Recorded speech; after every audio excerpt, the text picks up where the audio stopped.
Olá, hoje é dia 25 de janeiro, dia do carteiro e também aniversário da capital paulista. São Paulo comemora 463 anos nesta quarta-feira e a Opinião Minas de hoje começa agora.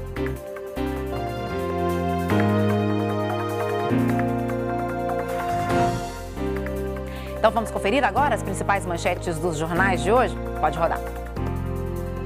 Os ensaios de blocos de rua têm se tornado um problema em Belo Horizonte.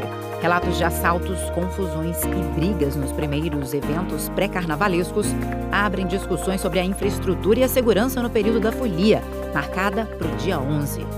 O governo federal não descarta a hipótese de que o rompimento da barragem da Samarco em 2015 pode estar relacionado ao surto de febre amarela no país. O ministro da Saúde, Ricardo Barros, afirma que o governo estuda a tese levantada pela Fundação Oswaldo Cruz. Em Minas, os casos de febre amarela continuam aumentando. Um novo boletim confirmou um total de 67 pacientes infectados pelo vírus e 38 mortes em 2017. E um grupo de estudantes está enfrentando dificuldades no acesso ao SISU nestes primeiros dias de inscrições. O Ministério da Educação informou que está trabalhando para sanar o problema e garantiu que os candidatos não terão prejuízos. Vamos falar de violência? Para todos os lados que olhamos, seja no interior, principalmente nas capitais, ela está lá, brutal, flagrante. Nós criamos a ideia de que trancaríamos os perturbadores da paz, ou melhor, em penitenciárias, e aí, como num passe de mágica, nós nos livraríamos do problema. Além de irreal, esse pensamento irresponsável nos custou o atual cenário que acompanhamos com horror pelos noticiários. Hoje nós sabemos onde erramos. O papel do Estado, como corrigir o tratamento dedicado ao preso, à sua família. Mas e as vítimas? Como elas assistem a tudo isso? Como recuperamos, Como podemos recuperar as vidas de quem foi destroçado por um crime violento? É o que a Opinião Minas desta quarta-feira quer saber. Para isso, nós convidamos o conselheiro estadual da OAB e secretário-geral da Comissão de Assuntos Carcerários da Ordem, Romeu Rodrigues, e também o defensor público, Dr. Péricles Batista da Silva. Bem-vindos, obrigada por participar do Opinião Minas. A gente conversava quando a gente escolheu essa pauta que nós fazemos um exercício do meia-culpa. O jornalismo tem se fechado muito na cobertura da atual crise do sistema penitenciário. A gente conversa com as famílias, a gente tem o apoio da OAB, a gente fala da questão dos presos, dos direitos humanos. E a sensação que foi passando, para a gente foi ficando, é que, e essas vítimas? Nós temos cuidado das nossas vítimas também? Esse tema é interessantíssimo, Raquel. Essa pauta é muito interessante porque o que acontece, na verdade, é que historicamente, quando você vai analisar essa questão, historicamente a vítima foi esquecida.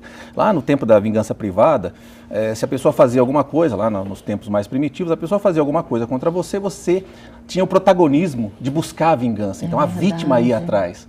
Quando o Estado tomou para si o exercício da força, o monopólio do uso da força, disse, não, olha, quem tiver problemas aí não é para resolver entre si. Existe até um tipo penal dizendo o exercício arbitrário das próprias razões. Se você for resolver por sua força, você está cometendo, inclusive, um crime. A gente até chama, de justiceiros, né? Exatamente. Quando o Estado chamou para si, ele, no momento em que é demandado nessa questão, ele se volta. A relação fica ele e o criminoso. O Estado atuando contra o criminoso e a vítima, às vezes, fica esquecida. Isso é um problema até social. Bom, doutor Romeu, doutor Romeu, eu acredito que é uma coisa também que incomoda. Com certeza. A ordem. Em primeiro lugar, parabéns pelo seu belíssimo programa, sempre com temas de grande interesse público. E com pessoas especiais como vocês para nos ajudar, isso que é o mais importante. Né? E o papel da OAB nesse cenário, porque toda a dificuldade que a vítima passa hoje dentro do sistema, esse estado de abandono em que a vítima se encontra, principalmente com relação aos crimes violentos, é hoje uma responsabilidade do Estado.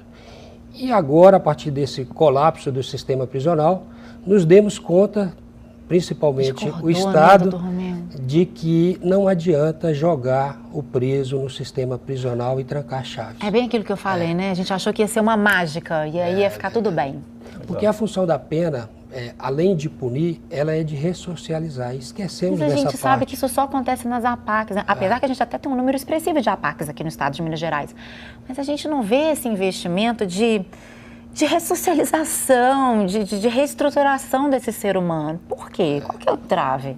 E o que é mais grave, Raquel, é o seguinte, é que o alto índice de reincidência, aquele indivíduo que comete um pequeno furto e logo em seguida ele pratica um assalto seguido de morte, nesse intervalo há sempre a perca de uma vida, e essa perda é da sociedade. Sim. Então, trabalhar o sistema prisional, além daquela ilusão equivocada de que é dar assistência ao preso, ao bandido, é também um trabalho que vai refletir em segurança pública. Então, eu acho que essa é a nossa responsabilidade, o papel da OAB. O presidente Antônio Fabrício tem dado uma atenção muito especial a isso. A Comissão de Assuntos Carcerários tem uma unidade em cada região de Minas Gerais para poder desenvolver esse trabalho. Agora, é um trabalho da sociedade também, embora seja responsabilidade do Estado. Pois é, mas a sensação que a gente tem é que às vezes a sociedade está tão cansada, está tão infeliz de ver pelos noticiários que esses presos não conseguem ser ressocializados, que não há uma resposta de punição, porque a gente sabe que tem os presos lá, mas tem muito mais aí precisando de um encarceramento e de uma ressocialização, de uma reestruturação. E aí eu não posso deixar de recordar a sua fala dos justiceiros, e a gente tem notado um fenômeno de pessoas que estão tentando fazer justiça com as próprias mãos. E aí, como que a gente lida com esse fenômeno? Alguém tem que parar isso em algum momento. E onde que a gente para isso?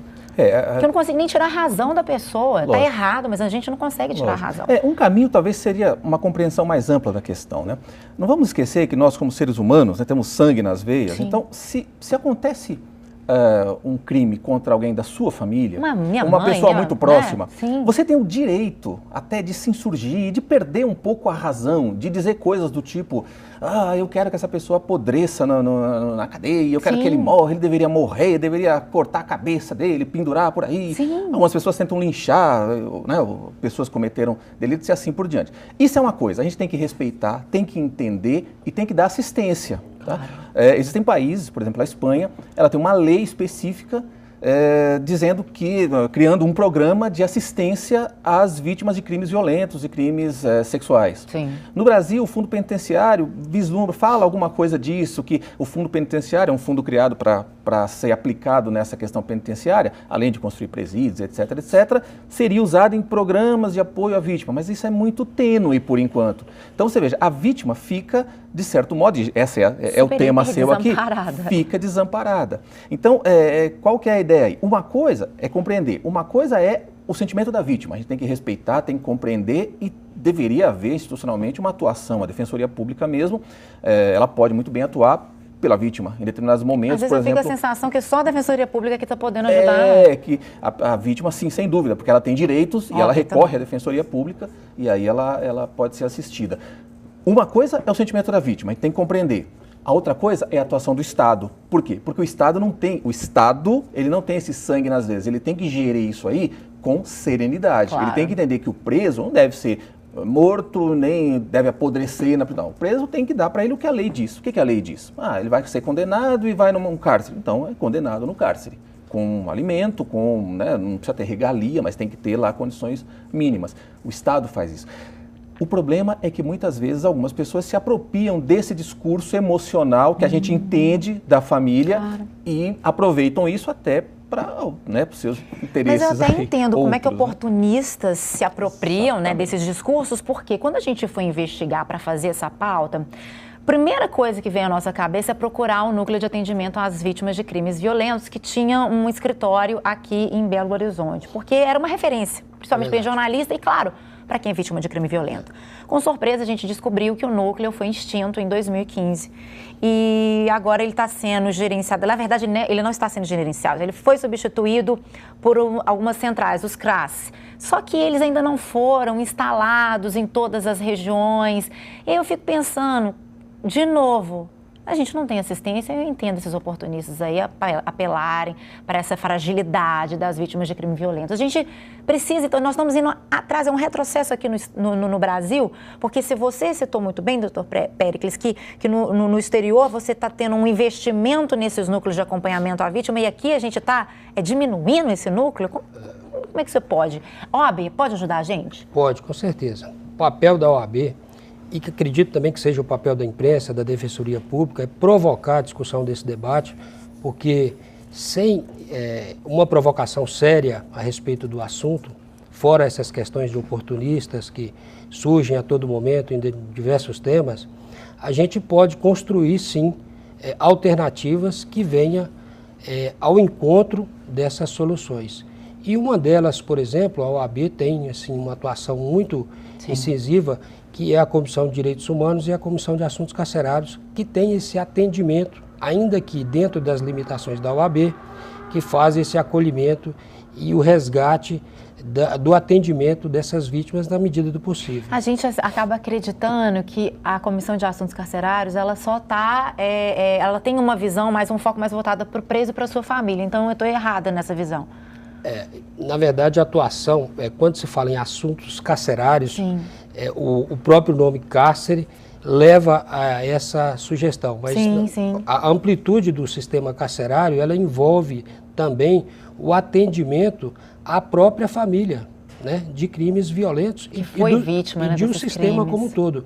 Porque se o sistema carcerário não é eficaz e não cumpre a sua finalidade, isso reflete de volta, retroalimentando a questão da violência na sociedade. Não à toa, quando a gente descobre que alguma cidade no interior de Minas, ou qualquer estado no país que não tem crime, vira notícia de jornal, dos principais jornais, né? Porque a gente de verdade preferiria um mundo sem cárcere. Mas como esse mundo não é real, como que ele pode ser? Na verdade, essa temática é tão complexa e tem tantas variáveis aí, né, que incidem sobre a questão, que a gente não consegue, numa conversa como essa aqui, chegar nesse nível de debate. Mas, sem dúvida, a gente precisa atuar, cada um na sua área. Por exemplo, você mencionou a questão do núcleo. Você mencionou a questão do núcleo. Os CREAS e os CRAS, em todo o estado, eles fazem um trabalho heróico, muitas vezes sem condições, onde eles estão presentes, pessoas com vocação mesmo, exatamente, com vocação. A Defensoria procura sempre ter uma interlocução muito forte. Eu me lembro que em alguns lugares do interior onde eu atuei, a gente tinha assim diálogo de WhatsApp, né, para falar de modo mais moderno. WhatsApp, olha, estou com um caso aqui de droga, o que a gente consegue? Manda ela retornar, o doutor, não estou conseguindo isso, talvez uma medida judicial para conseguir uma internação de uma pessoa. Então a gente se aproxima muito e busca se aproximar, porque esses são os meios que nós temos. Agora veja, uma coisa não elimina a outra. Eu não entendo por que CRAS e CREAS faz com que a gente não necessite de um núcleo como esse. Nós podemos ter concomitantemente... Quanto mais melhor, é o que eu penso.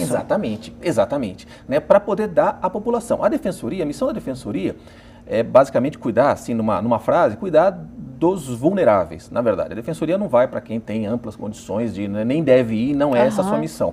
É para quem é vulnerável, aquele que não pode proteger o seu direito. E a gente encontra pessoas dessas no cárcere, encarceradas, porque elas não têm como, estão presas, não tem nem como buscar, então tem defensores públicos para atuação ali. Mas também entre as vítimas, que necessitam, por exemplo, de um tratamento psicológico, médico e assim por diante, e que é um direito que o Estado tem que prover isso de alguma forma, se ela não pode prover para si. É uma questão de direitos humanos. Direitos humanos não foram feitos para bandido, como alguns pregam. Direitos humanos foram feitos para nós, cidadãos. Todos. Para todos nós. Então, a gente precisa sempre pontuar isso, né? Que os direitos humanos existem para nós. Né? Bom, eu tenho muitas perguntas ainda para fazer, mas vamos dar uma pausa. No próximo bloco eu farei todas essas perguntas e conto com a ajuda de vocês. Então, a gente vai para um rápido intervalo e volta já. Estamos de volta falando sobre a crise penitenciária no país e também como que ficam as vítimas de crimes violentos nisso tudo. Claro, isso e muito mais. Eu estou contando com a ajuda do conselheiro estadual da OAB e secretário-geral da Comissão de Assuntos Carcerários da Ordem, Dr. Romeu Rodrigues, e o defensor público, Dr. Péricles Batista da Silva. Gente, no intervalo eu lembrei, não pude deixar e não posso deixar de citar o caso do ex-secretário da Juventude, que é o Bruno Júlio. Ele, todo mundo quem acompanhou os jornais, ele infelizmente fez uma declaração em que ele defendia a morte dos presos e deveria haver uma chacina por semana dentro das penitenciárias. Discordo do ponto de vista do político, mas sei que muitas pessoas o apoiaram, principalmente quando ele veio a público depois do pedido de demissão, falar para as pessoas que não foi bem assim, mas que ele sim defende uma higiene, uma limpeza dentro das penitenciárias. E aí eu fico pensando, ele não está sozinho, por quê? Infelizmente, baseado naquilo que a gente falou no primeiro bloco, até daquele sentimento, que se aproveita aquele sentimento que a pessoa tem, aquele senso de justiça até, só que às vezes é mal direcionado esse senso de justiça para vingança pessoal, como se isso fosse resolver alguma coisa, como se isso fosse... Eu acho interessante quando tem qualquer publicação, procura na internet qualquer artigo, notícia que fala sobre direitos humanos, defender, condenando esse tipo de coisa. Sim. Todos os comentários embaixo, invariavelmente, as dezenas e dezenas de comentários vão confirmar aquilo, vão dizer, não, isso é balela, isso é um blá blá blá, isso é um absurdo, etc, etc. Você não acha um comentário de quem pensa diferente.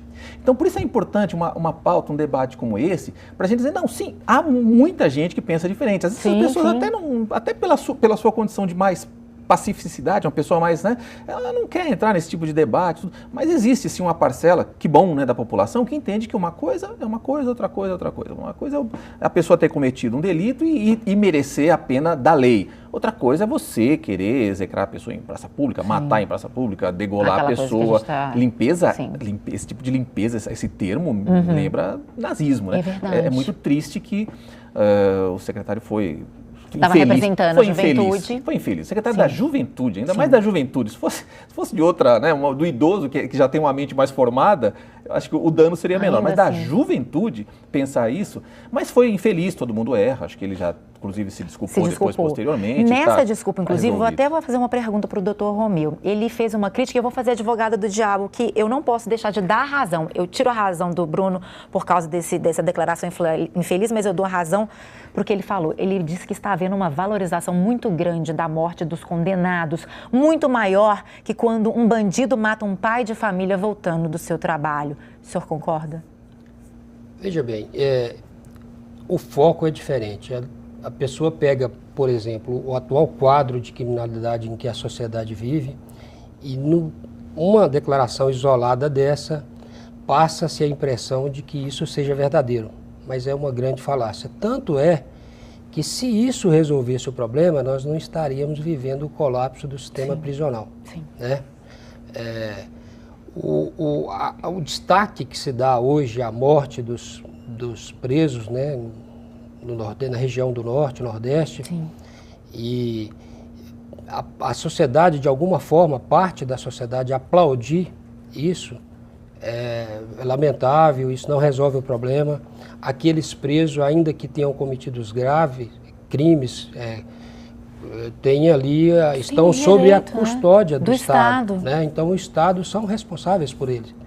E a falta de cuidado ou de gestão do sistema prisional reflete também a incapacidade do Estado de resolver o problema. Então não adianta falar que vai eliminar os presos, que não resolverá o problema. É lamentável a decisão do secretário, infelizmente, ainda não só ele, mas algumas pessoas também pensam assim, e esse definitivamente não é o caminho. Nós temos aqui em Minas as APACs, que têm o menor índice de reincidência, de ressocialização, e o grande lema da APAC é matar o criminoso e salvar o homem. Olha só. Porque nós não podemos querer eliminar a pessoa. Claro. Não é esse o objetivo. Porque não podemos esquecer que aquela pessoa sai depois de cumprida a pena e volta para a sociedade. Precisa, né? Se ela realmente está restaurada, ela precisa ter esse abraço. A gente precisa derrubar esse preconceito. Eu vejo um outro aspecto interessante também, Raquel, nessa questão. Vamos esquecer, a pessoa comparou o valor que se dá à morte dos presos com a morte do cidadão. Vamos esquecer, a gente sempre tem que ter uma visão macro. Por que essa visão peca? Porque a morte do cidadão, ela é pulverizada. Por exemplo, nos últimos 15 anos, sabe quantas pessoas morreram por arma de fogo aqui no nosso país? Para você ter uma ideia, morreu 1 milhão de pessoas. 1 milhão, quase 1 milhão, 900 e qualquer coisa aí, quase 1 milhão de pessoas. Isso é uma coisa assim, absurda. Quando você junta, só que isso está pulverizado. Eu estou falando da estatística dos últimos 15 anos. Estatística detalhada também, né? O interessante é que eu estava lendo essa estatística esses dias, consta de uma cartilha editada pelo Ministério e um dos que coordenaram isso foi a secretaria, uma dos órgãos que coordenou foi a Secretaria da Juventude, por mais paradoxal que pareça. Mais uma vez, bom, 1 milhão de pessoas morreu. Só que o problema é que isso está pulverizado. Então isso noticia, aqui morre um, ali, isso não chama. Agora, quando você pega e mata 50 pessoas juntos, como num presídio, isso tem que chamar atenção. Nós somos seres humanos. É a mesma coisa do clamor quando cai um avião. Porque morre todo dia gente no trânsito, se duvidar, mata mais que guerras. Mais do que o avião. Só que o avião morre todo mundo, morre um time de futebol inteiro. Aquilo cria um clamor mundial, mas tão grande que... Por quê? Porque muita gente morreu. Então, quer dizer, isso é um aspecto... A gente precisa de aspecto... reeducar a nossa visão também em relação a essas notícias? É fazer isso que você está fazendo aqui, ó, trazer o debate para que a gente possa refletir nessas questões e ver que a coisa não é simplista como se prega por aí. Não é assim... É até muito mais fácil, né? Você receber uma notícia assim, aceitar, pronto e acabou. Está na hora da gente refletir e questionar. Exatamente. Buscar informação. Falando em questionar, eu tenho uma outra bronca aqui, quando o jornalista, mais uma vez eu fazendo meia-culpa, quando o jornalista faz um levantamento de quanto que custa um preso para o Estado, e aí vem a família, novamente, da vítima de crime violento. Quando você gasta 3 mil, 2 mil, 5 mil reais com um preso por mês, eu fico pensando, e eu que sou vítima de crime violento, quanto é que o Estado está gastando comigo?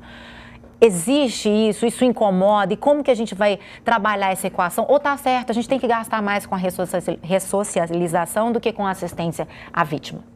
Aqui a grande questão é o seguinte, é porque gasta-se pouco e gasta-se mal.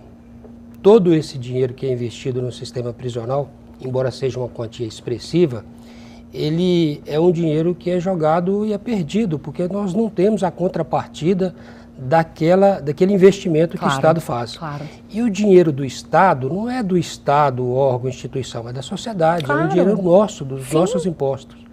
Então, chegou em boa hora, inclusive, foi criado agora em janeiro, através de um decreto presidencial, um grupo para estudar e reformular o sistema prisional.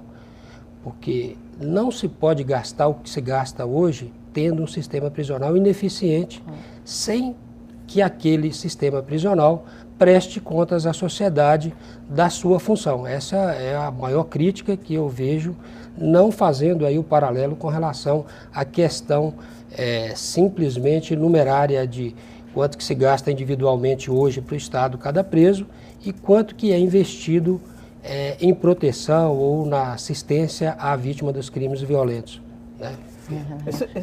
Essa questão, Raquel, se você me permite, claro. De novo, né, eu vou falar que é uma falácia isso. E eu vou te falar por quê. Esse valor per capita por preso, ele não é investido no preso. Claro. Esse é um cálculo per capita. Parece que ele está ganhando salário, né? E não é nada disso. Isso é um investimento para o cidadão. Porque é um investimento, basicamente, em segurança. Na verdade, isso aí é o que se faz? Se faz o cálculo de tudo que se gasta para manter um presídio, os agentes penitenciários, o corpo, etc. Tudo. Você põe tudo numa cesta, divide pelo número de presos. É lógico que vai dar um valor alto, mas isso não é para o preso, isso é para mantê-lo lá, lógico. Então, isso, na verdade, é um investimento em segurança. Alguém vai querer dizer aqui que a gente não precisa investir em segurança? Não vamos investir menos, a metade só em segurança, vai fazer o quê? Cortar os agentes penitenciários? É lógico que não, tem que investir o quanto for necessário. Sem prejuízo da gente investir também em educação. Quanto custa um aluno? A metade disso? Então, que aumentemos a verba da educação. É o que o doutor Romeu falou, nós estamos investindo mal. Gente, o nosso tempo esgotou, mas eu tenho 1 minuto para cada um de vocês, porque eu não poderia deixar de perguntar. Pena de morte no Brasil, funciona ou não e por quê? Eu sei que eu sacaneei meus 2 convidados, mas assim, a gente consegue pelo menos dar uma finalizada? Pena de morte, acredito, é a opinião da OAB, é inadmissível, não funciona, não vai resolver o problema da criminalidade, não resolverá aqui, não resolveu em país nenhum. A tendência cada vez mais é a sociedade entender que ela precisa recuperar e resgatar aquele que cometeu um ato que viole as leis, e resgatando essa pessoa, tendo uma gestão do sistema prisional com apoio da sociedade, para que possa aquela pessoa ser ressocializada, reintegrar ao convívio social. Acho que esse que é o caminho. A pena de morte, infelizmente, não Vocês até me perdoam a expressão tão popular que eu usei, mas o senhor concorda também, doutor Péricles? Bom, também são tantas questões, mas eu acho que eu vou pontuar uma nessa daí, para reflexão aí dos nossos telespectadores, né, dos seus telespectadores. Quem, na estrutura das instituições do Brasil, essa deficiência que a gente tem, será que a gente vai confiar de estabelecer uma pena de morte? Quem for morto lá é quem efetivamente, realmente você entende? O cometeu processo crime? vai ser levado da forma que nós... Você pode matar uma pessoa inocente, né? Ou serão pessoas, só os excluídos, aqueles mais pobres, que, né, quer dizer, aquela pessoa que tem condições de promover pode lá... virar um instrumento até político, né? Exatamente, de poder, não dá. vai ser implementado. Veja, isso é uma reflexão que estou deixando das centenas que a gente poderia trazer sobre o assunto, porque é o que cabe aqui nesse 1 minuto que nós temos aí. Que eu maldosamente ofereci. Maldosamente, mas foi muito bom. Mas eu acho importante, e eu sei também, a gente finaliza o programa Opinião Minas de hoje sabendo que tem luz no fim do túnel, sim, e isso é muito importante. A gente sabe que a OAB está preocupada, está defendendo os nossos direitos, que a defensoria está aí, o próprio nome já cita, já esclarece, é para defender mesmo aqueles que principalmente precisam dessa defesa, desse apoio, que estão extremamente desamparados, e é o que a gente não quer. É isso mesmo? Muito obrigada pela participação dos dois. Espero recebê-los em breve. A gente agradece também. Bom dia para todos. Tá certo. O programa fica por aqui. Um ótimo dia para você e até o próximo.